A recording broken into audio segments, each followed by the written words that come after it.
The Jolly Postman, or Other People's Letters by Janet and Alan Alberg.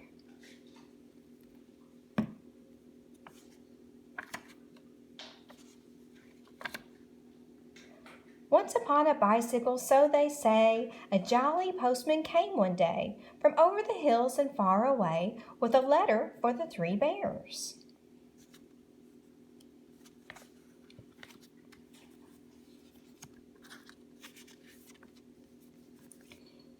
Dear Mr. and Mrs. Bear and Baby Bear, I'm very sorry indeed that I came into your house and ate Baby Bear's porridge.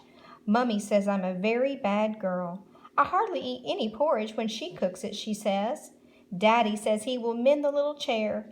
Love from Goldilocks. P.S. Baby Bear can come to my party if he likes. There will be 3 kinds of ice cream and a magician. So the bears read the letter except Baby Bear, and the postman drank his tea. And what happened next we'll very soon see.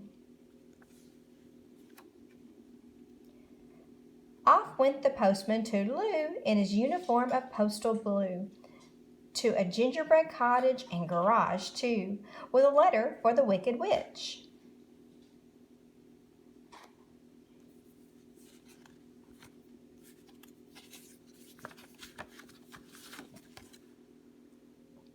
Hobgoblin Supplies Limited. Everything the modern witch needs delivered to your door or den. Covens catered for. So the witch read the letter with a cackle of glee, while the postman read the paper, but left his tea. It was green. Soon the jolly postman, we hear tell, stopped at a door with a giant bell, and a giant bottle of milk as well, with a postcard for, guess who?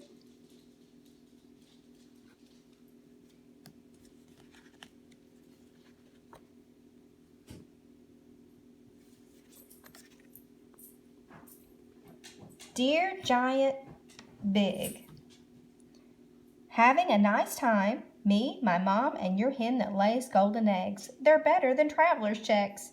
I saw a bloke as we was flying down. He was bigger than you. I even took note of his address. Take care of yourself and your talking heart too. I'll be back for that one of these days, I'm sure. Bye for now, your very little pal, Jack. So the giant read the postcard with Baby on his knee, and the postman wet his whistle with a thimble full of tea.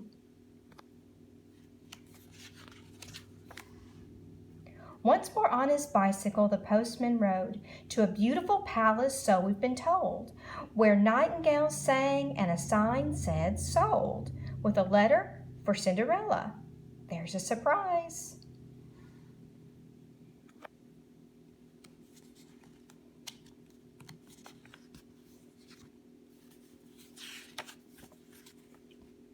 Dear Princess, we at Piper Press hope soon to publish a little book for young readers in celebration of your recent marriage to H.R.H. Prince Charming.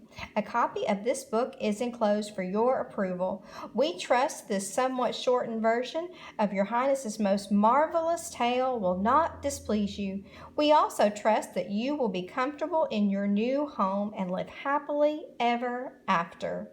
Your humble servant and loyal subject to be, Peter Piper. Peter Piper, Managing Director. The Story of a Fairy Tale Princess. So Cinders read her little book, and the postman drank champagne, then hobbled off on his rounds again, and again, and again. Oops. Later on, the postman, feeling hot, came upon a grandma in a shady spot. But Grandma, what big teeth you've got. Besides, this is a letter for,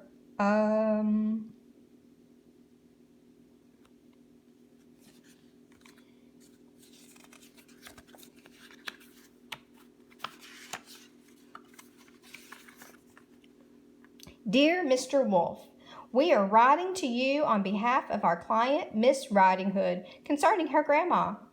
Miss Hood tells us that you are presently occupying her grandma's cottage and wearing her grandma's clothes without this lady's permission. Please understand that if this harassment does not cease, we will call in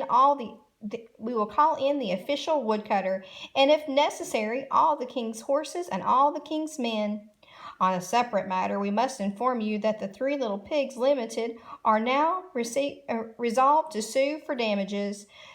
Your offer of shares in a turnip and apple picking business is declined, and all of this huffing and puffing will get you nowhere. Yours sincerely, Harold Meany. So Grandma read the letter and poured the tea, which the not-so-jolly postman drank nervously. Now the jolly postman, nearly done, so is the story, came to a house where a party had begun, and on the steps was a bear with a bun. But the letter was for Goldilocks.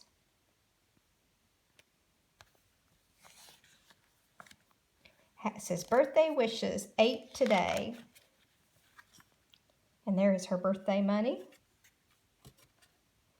Patty cake, baker's man, bake me a cake as fast as you can. Carry it in on a beautiful plate, light up the candles. Today I'm 8. To Goldilocks with love from Mrs. Bunting and baby. So Goldilocks put the money in the pocket of her dress, asked the postman to her party, and of course he said yes.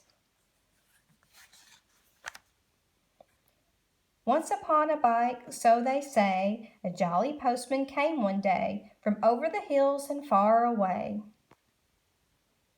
and went home in the evening for tea.